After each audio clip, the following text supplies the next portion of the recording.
falou que eu mesmo posso agradecer à igreja pelo carinho e tudo mais que recebemos nesses dias e nesse tempo que a gente passou aqui, não é? Bom, já ia fazê-lo, só perguntei se ela queria também expressar, porque de fato nos sentimos muito agradecidos a Deus e à igreja, aos irmãos, à liderança, por todo o cuidado, carinho, palavras de apreciação e a forma como somos acolhidos na nossa igreja. E nós louvamos a Deus por isso, por esse relacionamento, não é? Por esse vínculo tão próximo que temos. E isso nos fortalece enquanto estamos também na obra, no campo missionário, não é? Então, louvo a Deus pela vida dos irmãos, pelas orações e pela fidelidade da igreja e dos irmãos. Assim que amanhã, 7h da manhã, saímos da casa dos meus pais, ali em Volta Redonda, em direção ao aeroporto de São Paulo, para pegar o voo para Madrid. Chegamos em Madrid às 5h da manhã, às 6h da manhã de Madrid, fazemos uma escala de 5 horas, pegamos outro voo a Málaga, e depois mais 1h15 de carro, e aí chegamos na nossa casa, na cidade de Cabra, provavelmente na terça-feira, por volta das 3h, por aí, saindo amanhã às 7h. Então, orem pela viagem, já temos as PCRs negativas, que nos chegaram resultado ontem mesmo, então podemos viajar sem problema, e graças a Deus por isso, porque o Senhor nos preservou e nos guardou nesse tempo também, nesse sentido, e não tivemos maiores dificuldades de saúde. Ora pela viagem, sobretudo por Hugo, né? Quando a gente viaja só o casal, só nós dois, é tranquilo, mas esse tempo todo de espera e de estar no avião, etc., com uma criança de 1 ano e 10 meses, já exige um pouco mais, né? Que ele possa levar numa boa aí esse tempo e tudo corra bem.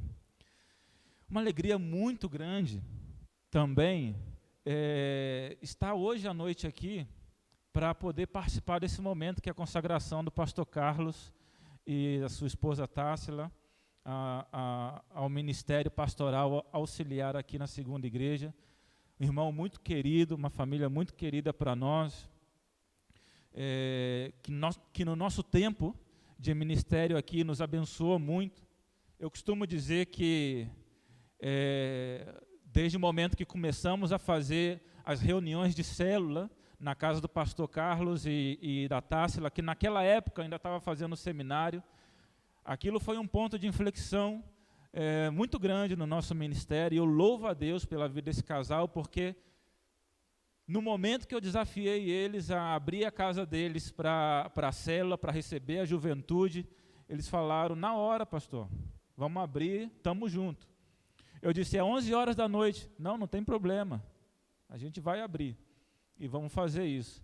E glória a Deus, Deus abençoou. Muitos jovens foram abençoados naquela época, não é? E naquela ocasião, como fruto desse ministério, e que teve uma participação muito grande do pastor Carlos e da Tássila, que desde sempre demonstraram esse coração tão grande, tão servo na obra de Deus, na obra missionária, na causa do Senhor, não é? Me alegro de que ele esteja aqui servindo a essa igreja também que tanto amamos e oramos, não é? Para que siga prosperando para a glória do Senhor. Assim que, sem mais delongas, vamos abrir o texto da palavra de Deus, porque nosso tema hoje enfim, o assunto é sobre família. Então nós vamos falar sobre família hoje à noite, e o tema nosso é 70 vezes 7. 70 vezes 7. Talvez nesse período aqui, nesse mês de maio, já houve aí algumas ministrações sobre família, e provavelmente, ou se alguém ainda não falou, já tocou no assunto, ou talvez ainda toque, que é o assunto do perdão, que é o tema do perdão. Mas o Senhor colocou no meu coração compartilhar isso com vocês nessa noite. Então vamos ao texto, Mateus capítulo 18.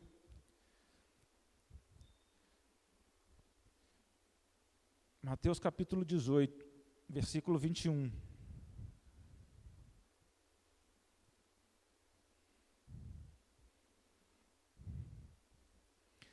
(70 vezes 7). Tem um meme gospel, não é? Tem um meme gospel que diz 70 vezes 7, só os fortes entenderão. Quem já viu isso nas redes sociais? 70 vezes 7, só os fortes entenderão. Muita gente já viu isso nas redes sociais. É um meme gospel, né? Eu diria que, na verdade, eu mudaria esse meme. Eu colocaria 70 vezes 7. Só os fracos entenderão.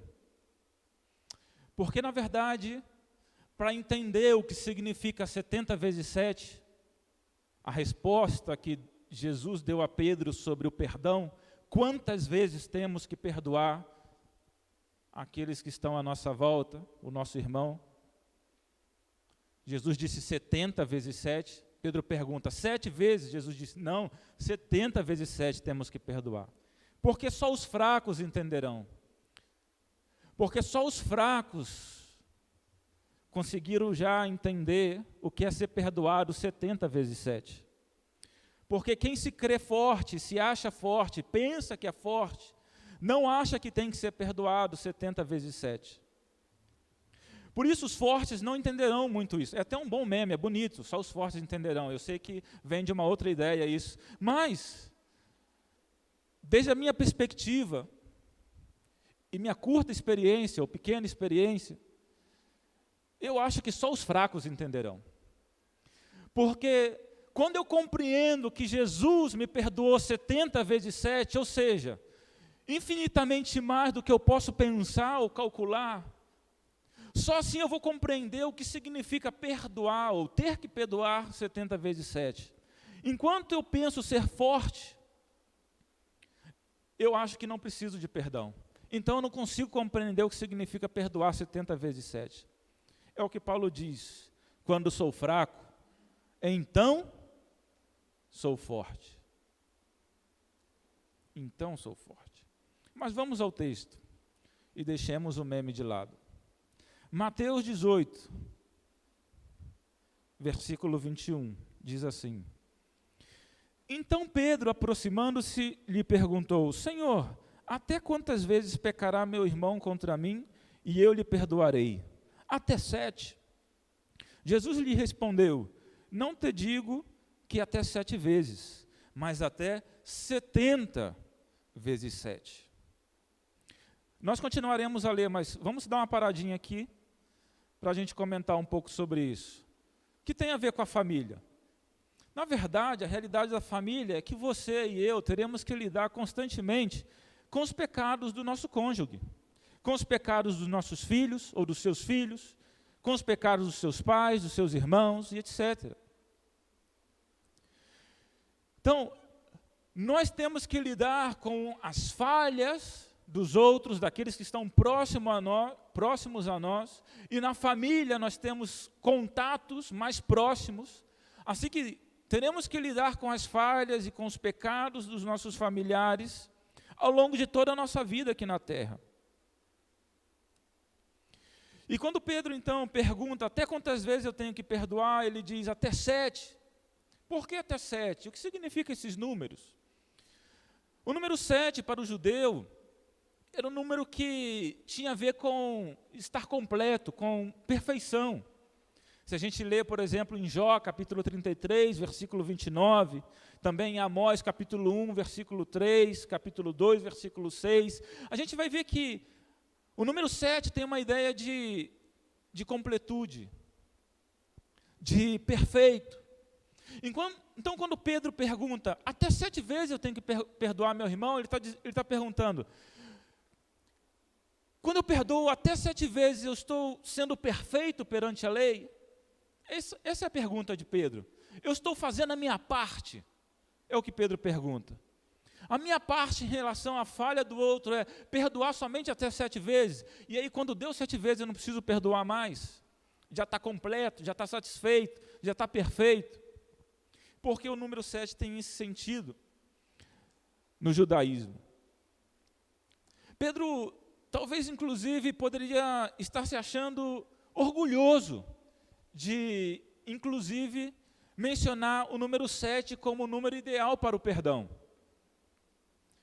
Porque alguém pode pensar, perdoo uma vez, 2 vezes, mas a 3 não desce, a terceira vez não desce. E Pedro, quando diz até 7, ele está dizendo, uau, Senhor, eu me proponho a perdoar até 7 vezes. Qualquer irmão, qualquer pessoa que faça algum mal ou cometa algum dano contra mim. E talvez isso pudesse ser até um orgulho de Pedro, um orgulho espiritual. Qualquer tipo de orgulho é danoso. Não sei se era isso que estava no coração de Pedro. Não sei se ele tinha esse orgulho, porque o texto não menciona, mas poderia ser. Até 7 vezes, se eu perdoo 7 vezes, está completo, está satisfeito? Jesus responde, não. Até 70 vezes 7. Se você é bom de cálculo, você vai ver que, me parece que é 491 vezes o cálculo, a multiplicação, 70 vezes 7. Será que 491 vezes, então, é o número suficiente para o perdão? Na verdade, o que Jesus está dizendo aqui é, não existe limites para o perdão. É simplesmente um jogo de palavras e com os números que Pedro mencionou, porque a ideia de Jesus é, Pedro, você não entendeu até agora. Não existe um limite. 7 não é o limite. Não há limites para o perdão. Temos que perdoar até 70 vezes 7, ou seja, infinitamente mais. Perdoar sempre. Se você está tendo dificuldade com isso do perdão, ou luta com essa questão do perdão na sua vida, para perdoar outra pessoa, para perdoar a si mesmo, para pedir perdão, deixa eu te dizer que você precisa pedir ajuda de Deus, porque humanamente é impossível perdoar tantas vezes e de modo tão infinito. Por isso mesmo, nós só podemos fazê-lo com a ajuda do Espírito Santo de Deus sobre nós. Se o Senhor nos enche da sua graça e da sua misericórdia e do seu poder, nós poderemos perdoar tantas vezes. Senão, não seria possível. Por isso, o primeiro passo é, se aproxima de Deus. Pede ajuda ao Senhor. Porque Ele te fortalecerá para liberar o perdão, quantas vezes for possível. Quantas vezes for preciso, melhor dito. 70 vezes 7. E aí, Jesus conta uma parábola, para explicar melhor o que significa isso de 70 vezes 7. O que ele quis dizer com essa história de temos que perdoar até 70 vezes 7. E a parábola é a que segue a partir do versículo 23. E nós leremos e sacaremos de aí, dessa parábola, alguns princípios sobre o perdão. Então vamos ler versículo 23. Disse Jesus, por isso, porque se tem que perdoar 70 vezes 7, ele diz, por isso, começa a história. O reino dos céus pode ser comparado a certo rei que quis ajustar contas com seus servos. E começando a fazê-lo, trouxeram-lhe um que lhe devia 10.000 talentos. Não tendo ele com que pagar o seu senhor, mandou que ele, sua mulher e seus filhos fossem vendidos, com tudo o que tinha, para que a dívida fosse paga. Então aquele servo, prostrando-se, o reverenciava, dizendo, Senhor, seja generoso para comigo, e tudo te pagarei. Então o senhor daquele servo, movido de íntima compaixão, mandou-o embora e perdoou-lhe a dívida. Saindo, porém, aquele servo encontrou um dos seus conservos que lhe devia 100 denários. Lançando mão dele, sufocava-o, dizendo, paga-me o que me deves. Então seu companheiro, prostrando-se aos seus pés, rogava-lhe: seja generoso para comigo, e tudo te pagarei. Ele, porém, não quis, antes foi encerrá-lo na prisão até que saudasse a dívida. Vendo seus conservos o que acontecia, entristeceram-se muito e foram relatar ao seu senhor tudo o que sucedera. Então o seu senhor, chamando-o, lhe disse: servo malvado, perdoei-te toda aquela dívida, porque me suplicaste. Não devias tu igualmente compadecer-te do teu companheiro, como também eu me compadeci de ti?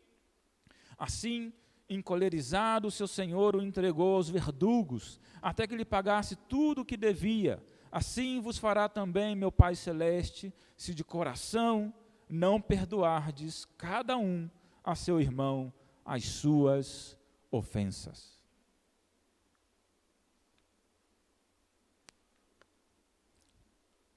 Uma parábola é uma história que Jesus inventava, normalmente sacada da experiência do dia a dia daquela época. E ele contava essas parábolas, essas histórias, para ilustrar, para exemplificar a verdade do reino dos céus, a verdade do reino de Deus, para trazer a verdade do reino dos céus, do reino de Deus, com mais claridade, com mais clareza, para as pessoas simples, comuns, para que todos pudessem compreender o mais próximo possível daquilo que Jesus queria ensinar. Ele conta então, e contou muitas parábolas. E aqui precisamente conta essa parábola para tentar explicar, para buscar explicar com mais clareza o que ele queria dizer sobre a questão do perdão. E nessa história, nessa parábola que lemos, há alguns personagens que, basicamente, nós vemos aqui o rei, algumas versões o mestre, nós vemos o servo e os conservos. O rei está aqui na figura de Deus. O servo, podemos pensar em nós mesmos. E os conservos, os nossos companheiros, aqueles que estão à nossa volta, talvez os membros da sua família, por exemplo. E a história, então, a partir daí, é só a gente sacar umas lições. Primeira delas, o perdão é cancelar ou pagar uma dívida criada por outra pessoa. O que acontece nessa história?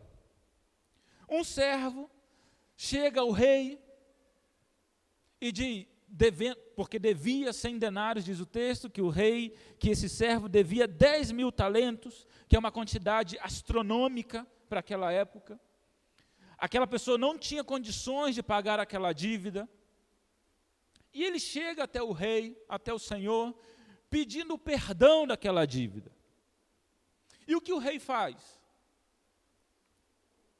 Ele estava cobrando a dívida, mas aquele servo suplica de tal modo o perdão do rei, que o rei diz, ok, eu tenho misericórdia de você, eu me compadeço de ti, e eu vou cancelar a tua dívida, eu perdoo a tua dívida. Então aqui nós vemos já alguns princípios. Primeiro, o perdão é alcançado quando há súplica de arrependimento. Cuidado, é necessário verdadeiro arrependimento. A gente vai ver que esse camarada aqui, esse servo, não se arrependeu verdadeiramente pela história que é narrada no decorrer. Mas, para se ter o perdão do rei, para se ter o perdão do Senhor, para se ter o perdão de Deus, primeira coisa que é necessário, arrependimento. E quando a gente está arrependido, a gente vem e confessa e suplica o perdão. Então, se você fez alguma bobagem com alguém e está de fato arrependido, você vai e confessa e suplica o perdão do outro. Em relação a Deus, muito mais. E agora, o que Deus faz, o que o rei faz? Ele cancela, ele perdoa a dívida. O rei vira para aquele servo e diz, ok, está perdoado, vai embora. Está cancelado, não tem mais dívida. Perdão é cancelar a dívida, não é adiá-la. Qual é a diferença? Quando você adia uma dívida ou posterga, ou você permite que a pessoa pague mais adiante, a dívida permanece. Se o rei dissesse, ok, vou te dar mais tempo, ele não estaria cancelando, perdoando a dívida, ele estaria dando mais tempo. Dali a um tempo ele viria cobrar. O perdão não é isso, adiamento da dívida. O perdão é cancelamento da dívida. Por que é importante dizer isso? Porque às vezes a gente perdoa alguém, mas depois fica cobrando o outro.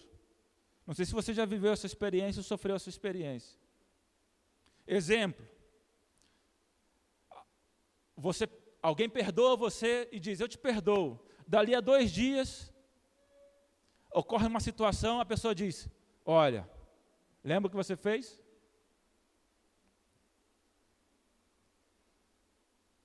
Então, parece que ele não perdoou, porque ele continua cobrando a dívida anterior.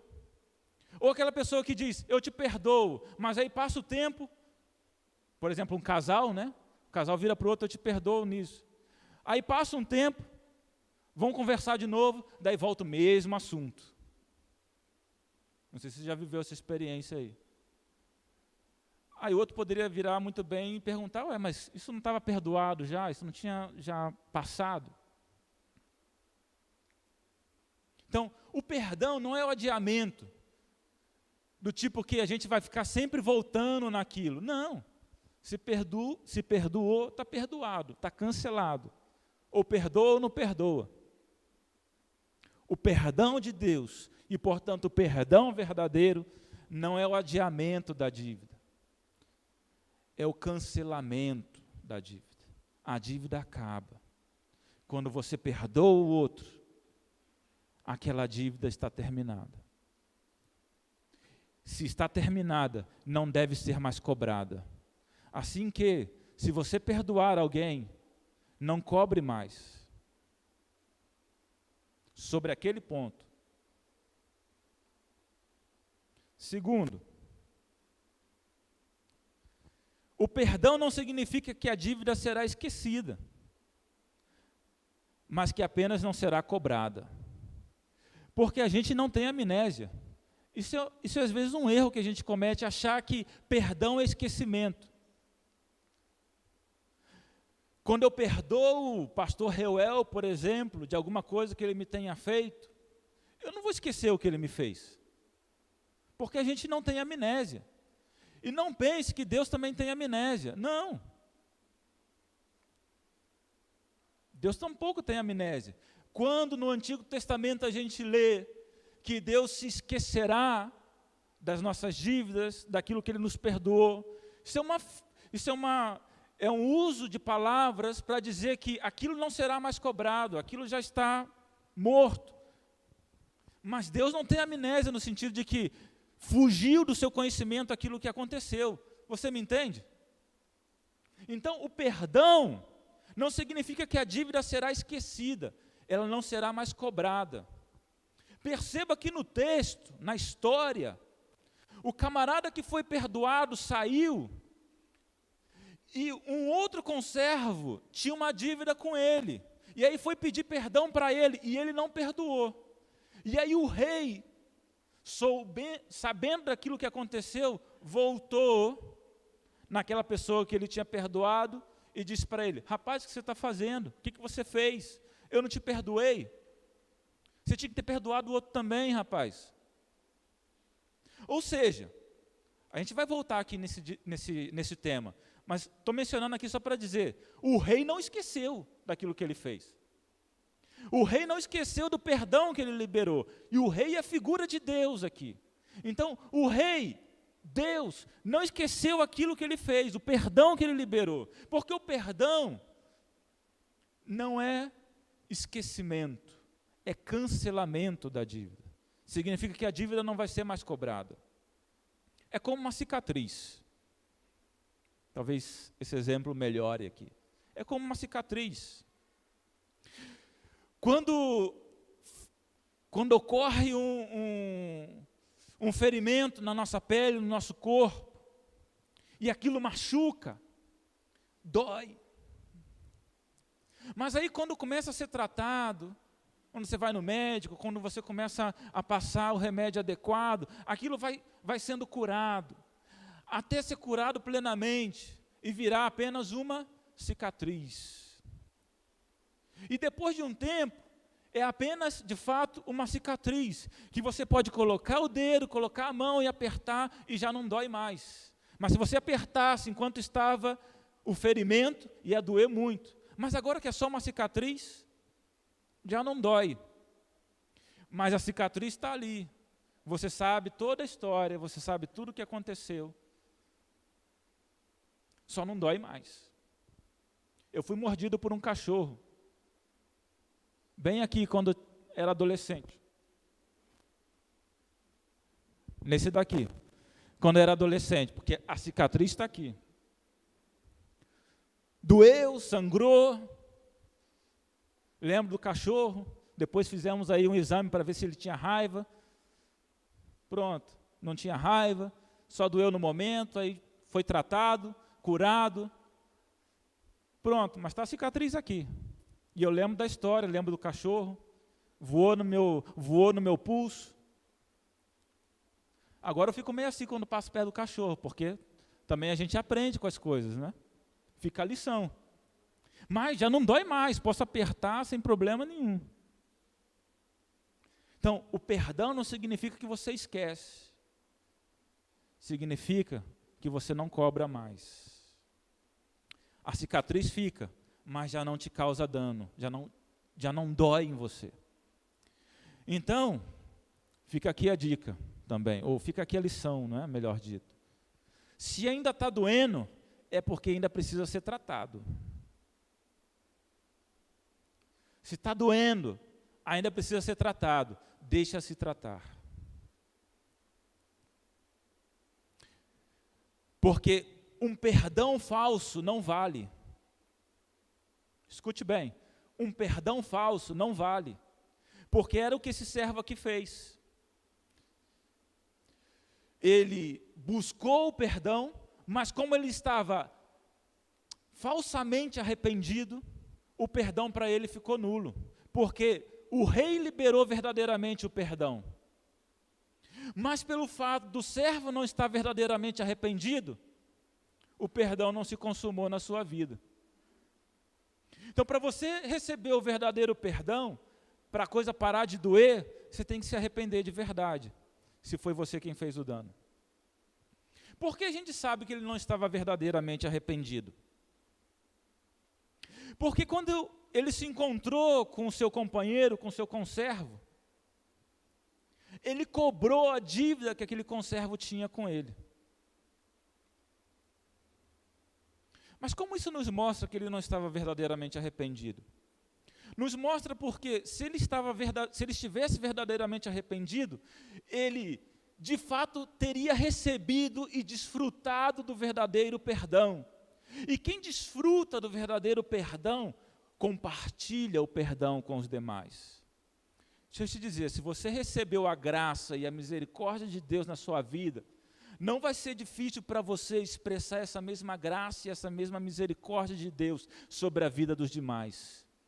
Porque você reconhecerá o tanto que você era pecador e o tanto que Deus te perdoou.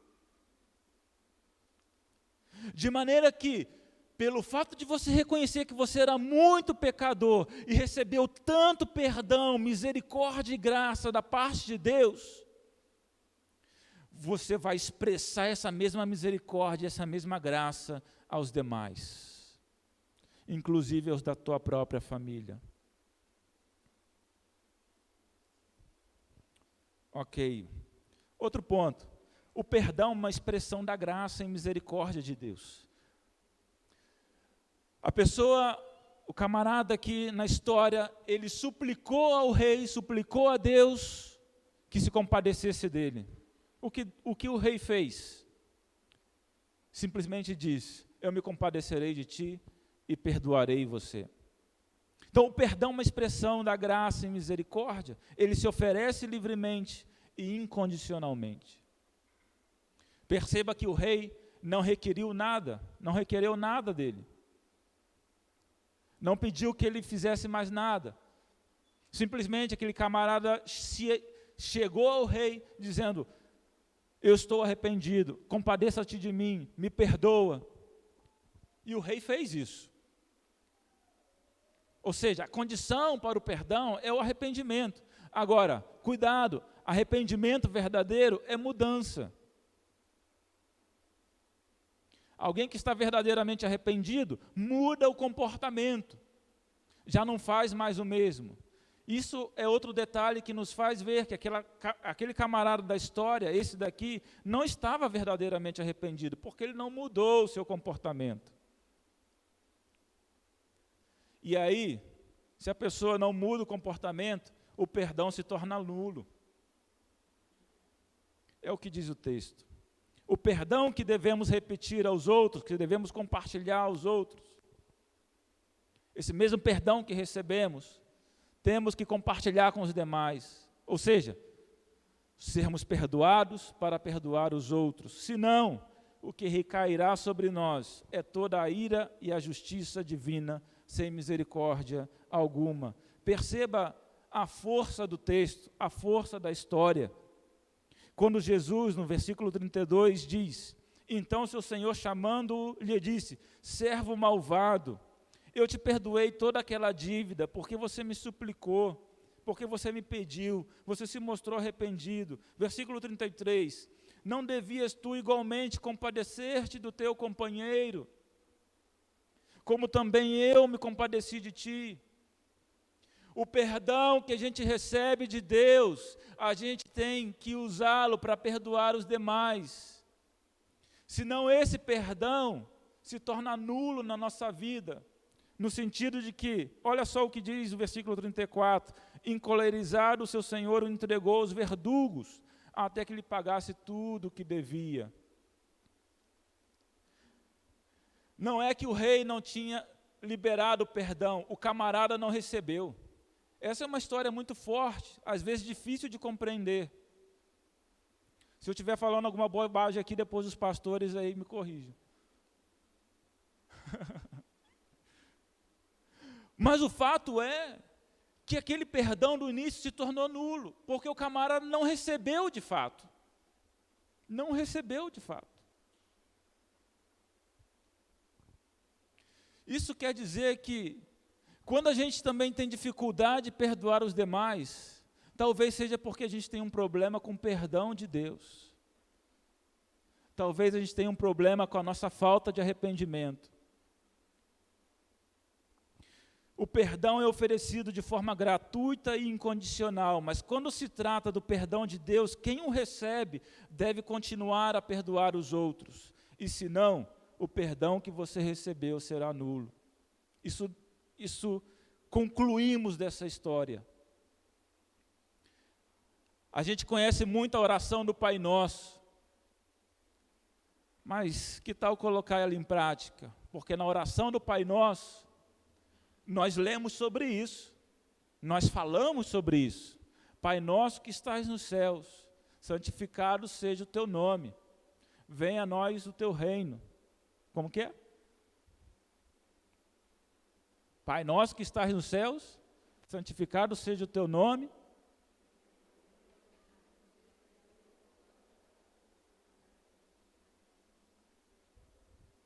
Alguns sabem.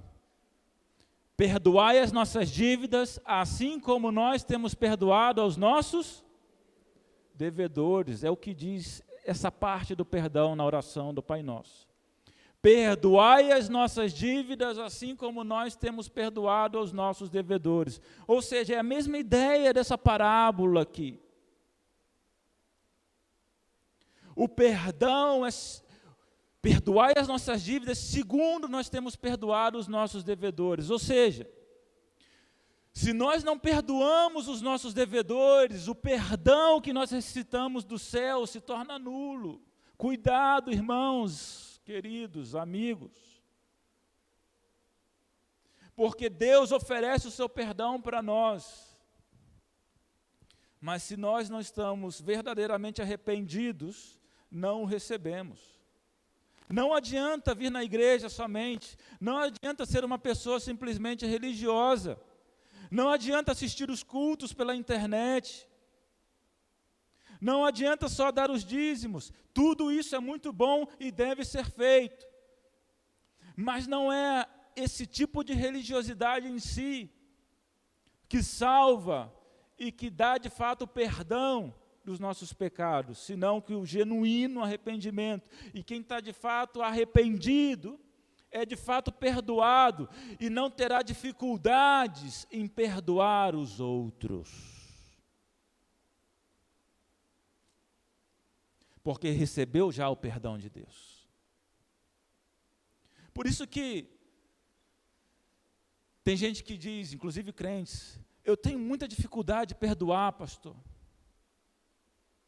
O que acontece comigo? Deixa eu te dizer, e não quero julgar aqui, mas cuidado, porque uma dificuldade muito grande para liberar o perdão, talvez esteja indicando uma dificuldade sua com Deus, de fato encontrar-se perdoado pelo próprio Deus.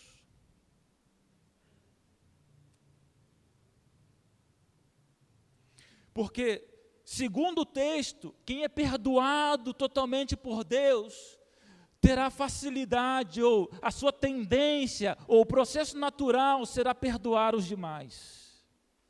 O camarada dessa parábola não perdoou os outros, e deu problema para ele. Deu ruim para ele.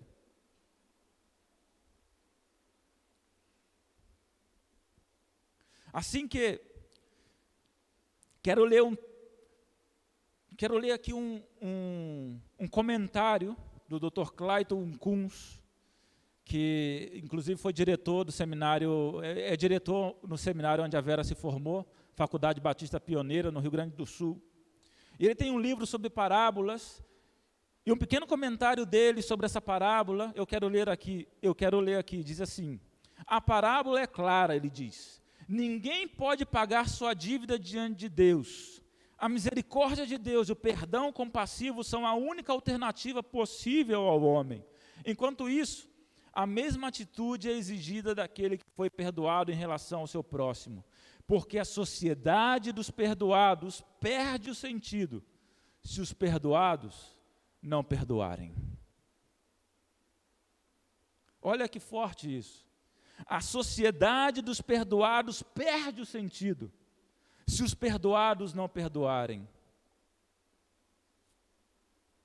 Perdoar pode custar caro, pode ter um custo para você perdoar, mas deixe-me te dizer que não perdoar é ainda mais caro. O custo maior é não perdoar. E o último princípio, e quero compartilhar uma experiência e termino. O perdão é uma questão de decisão. Quando o servo se achegou ao rei, aparentemente arrependido e pedindo compaixão, o rei simplesmente decidiu perdoar. E o rei disse: está perdoada a tua dívida. Não fique esperando um sentimento chegar no seu coração para você começar a liberar o perdão. Decide perdoar 70 vezes 7. 70 vezes 7. Porque às vezes a gente fica esperando o sentimento, né? Eu já ouvi muito assim: eu não estou sentindo ainda. Eu não estou sentindo ainda. É que a gente não tem que esperar sentir. A gente tem que decidir perdoar. E começar esse processo de cura na nossa vida e na vida do outro. E eu sei que, falando isso, há muitas famílias que sofrem com o problema da falta de perdão. Pais brigados com filhos, maridos brigados com mulher, relacionamentos definhando, precisamente porque falta perdão. Perdão verdadeiro e arrependimento genuíno. Quero terminar com a história de uma jovem que conhecemos ali na Espanha.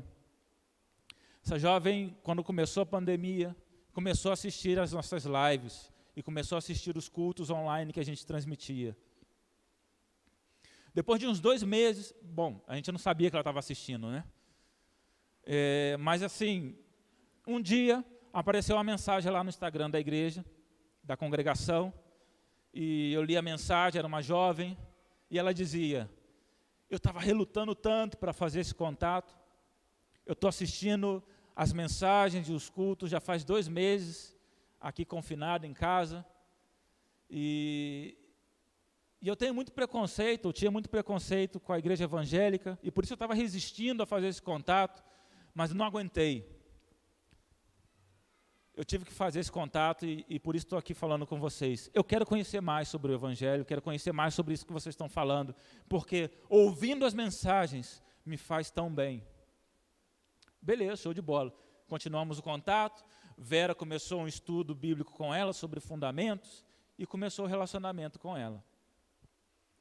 Aquela jovem tinha uma vida emocionalmente destruída, por assim dizer.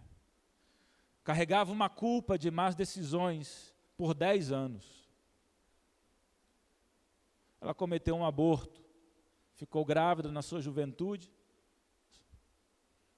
E na Espanha é muito fácil abortar, infelizmente. E as propagandas feministas em direção ao incentivo do aborto são abundantes, mas não mencionam a culpa que isso pode gerar no coração de uma pessoa posteriormente, e muitas vezes uma adolescente, uma jovem, desesperada com uma notícia, toma uma decisão às pressas e depois fica sofrendo por resto da vida. E ela tinha uma culpa, carregava uma culpa muito grande por conta disso. E a partir desse ato vieram vários outros, porque uma mentira puxa outra, uma desgraça puxa outra. Como diz a palavra, um abismo chama outro abismo. E a história dela era uma história de culpa, remorso e relacionamentos destruídos. Carregava a culpa contra Deus, contra os pais e etc. Vera, como disse, começou o relacionamento com ela, começou a ensinar o Evangelho para ela, os fundamentos bíblicos, o que é o Evangelho, Jesus, até que ela compartilhou da sua história com Vera e começou o tratamento com ela, também disso, né? dessa questão da culpa. E ela foi descobrindo pouco a pouco que Jesus tinha a verdadeira liberdade para ela. Que Jesus podia de fato liberar ela daquela culpa, se ela de fato estivesse arrependida e buscasse o perdão de Deus, e quisesse esse perdão de Deus.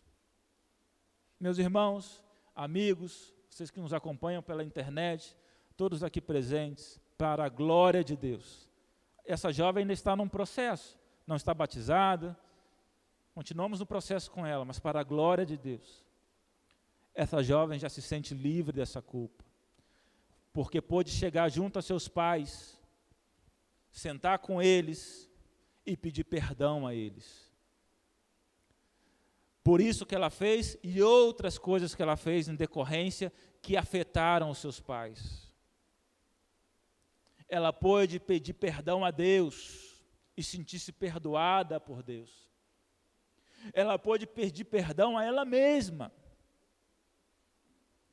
o que lhe custava muito perdoar a si mesma por aquilo que ela tinha feito, e pôde fazê-lo. E agora caminha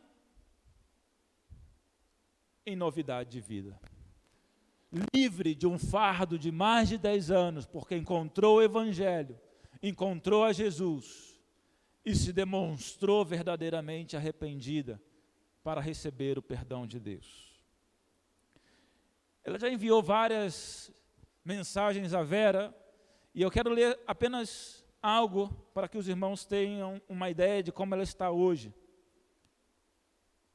Ela diz: minha vida está de pernas para o alto, abre aspas, né? Mas me sinto afortunada e desejo que Deus dirija a minha vida e te mantenha vera em meu caminho. E uma outra palavra dela para terminar. Assim que nós retornamos com as células, ela disse: hoje me sinto muito feliz e agradecida pelo retorno da célula, presencialmente falando, né? Cada dia que passa me fazem sentir querida e para mim são um verdadeiro presente. Termino dizendo: Jesus, você meu amigo, você que está aqui nos visitando, Jesus, o Evangelho, tem poder de curar. Não somente milagres físicos, mas curar a enfermidade da alma. Não importa o tamanho da culpa que alguém carregue no coração e na mente. Se a pessoa se achega a Jesus, ao Evangelho, verdadeiramente arrependida, suplicando a compaixão e o perdão de Deus, Deus diz: está cancelado. Eu te perdoo. Eu te perdoo. Você que está aqui nessa noite, Deus tem perdão para você. E esse perdão que Deus tem para você, que Deus tem para nós, é o perdão que nós temos que liberar aos demais.